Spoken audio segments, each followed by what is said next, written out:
you know, it's never been my intention to create a trend. Oh. That was never the intention.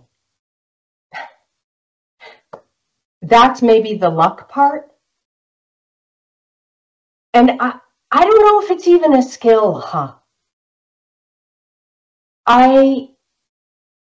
Because, you know, I've been paying attention to the success rhetoric, right? And I always heard you have to have a vision for what you want to be, for what you want to do. I mean, even Oprah says that. But I got to tell you, I could never have envisioned what I've been able to do. Like, I didn't even have a context for it. So how could I have envisioned it? So I think that advice, I don't think, it's not that it's wrong, it's just that it's not the only way. I think if you can envision something, great, go for it. But I never could. So my only option was really to just keep moving toward the heat. Like, if I would see something and I would be like, oh, wow, that is interesting. Let's go check that out. Let's go check that out.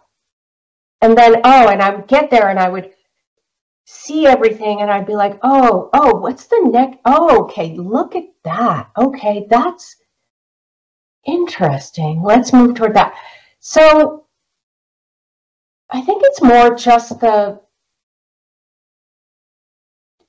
guts to just keep moving toward what's interesting. You know, and then if it turns out, you get there and it's like, it's not that interesting. Go look for something else, you know? And it was also a remedy to the fact that once I really know what I'm doing, I get bored. So I have to keep doing stuff where I'm not really quite sure what I'm doing. Wow. You know, and get around people who do know what they're doing so I can learn from them. Wow. So I know I risk sounding like I'm actually just a dilettante. So what makes me not that? I think it's another trait where I crave mastery. Like whatever I'm going to do that I enjoy, I'm going to get really good at it. I'm just going to get as good as I possibly can. You know? Yes. If it's not that interesting, you know, I'm okay being okay. But, you know, there's a thing in the U.S. Constitution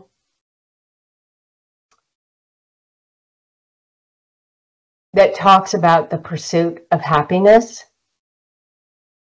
I don't expect you to be familiar with it. You know, why would you? Well, you spent some time in the U.S., so you probably heard it, right? Yes. And it struck me when I was studying neuroscience that not everyone, but many people are really, all they want is the opportunity to be in pursuit of whatever it is. And I feel like we've over-indexed, Americans have over-indexed on the word happiness.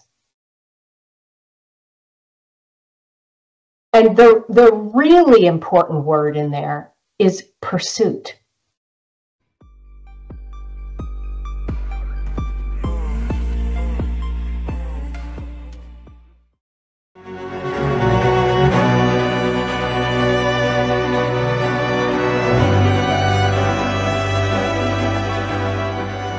So I always had a fear of heights. I was the kid at the local community pool on the 5 or 10 meter board. I never jumped off of it. My twin brother would make fun of me. He was always jumping.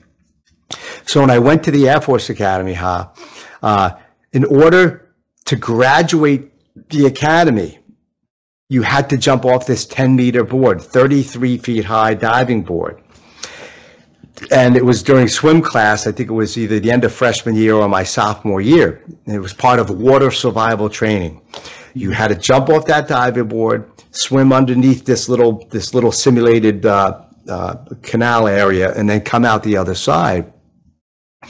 And so I looked to the instructor of the class and I said, do I have to jump off that thing? And he said, absolutely. You don't graduate the academy or have any chance of flying unless you complete water survival training and jump off that diving board with a 35-pound pack on your back.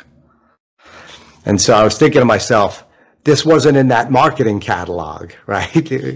It wasn't there. So I was faced with this choice. Like, I got to face my fear of heights. So my dream was on the opposite side of that diving board.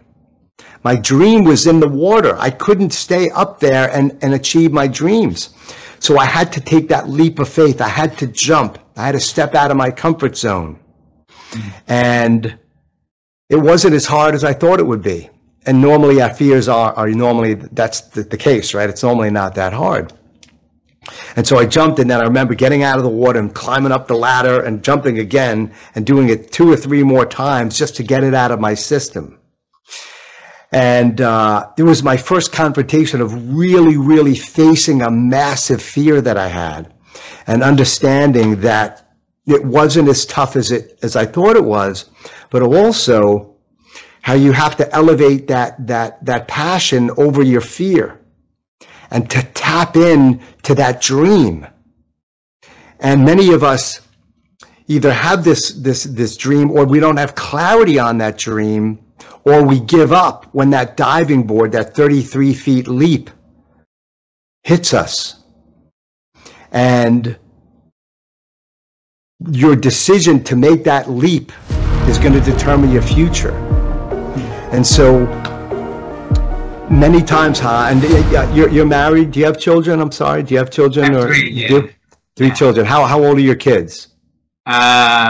One is 20, and then 15, and then 13. Okay, so young. You have a couple of young kids.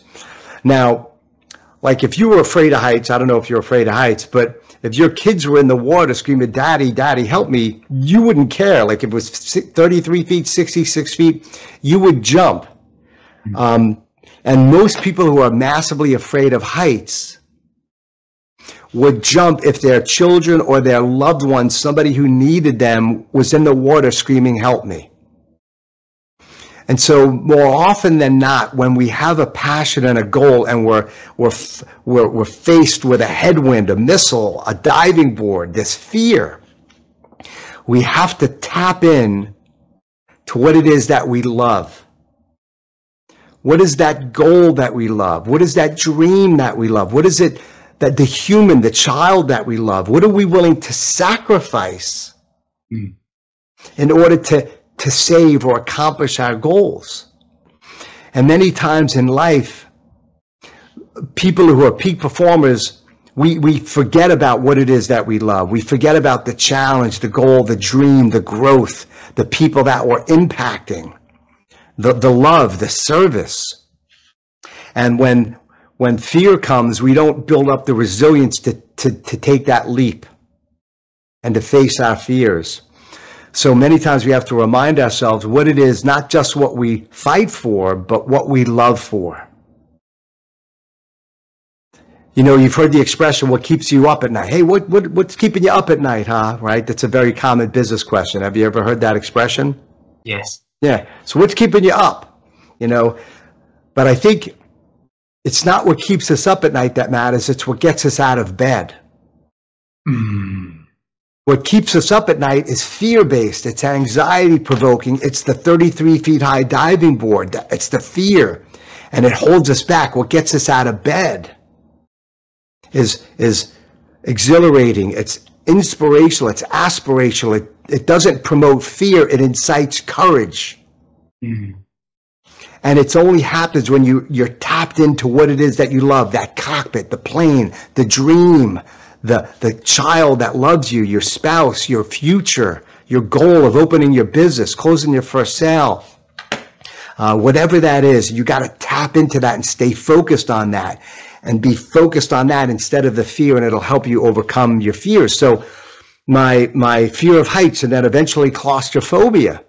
When I almost died in a scuba diving accident, suddenly I was jumping in the plane and having these panic attacks, and I had to go back and tap into what I loved, tap into my dream, and also tap into the fact that I wasn't flying solo, that I had other folks on my team, my wingmen who were backing me up and supporting me and absorbing my fear. And this is where others can help you take that leap of faith and face your anxieties and fears and be a performer and accomplish your goals.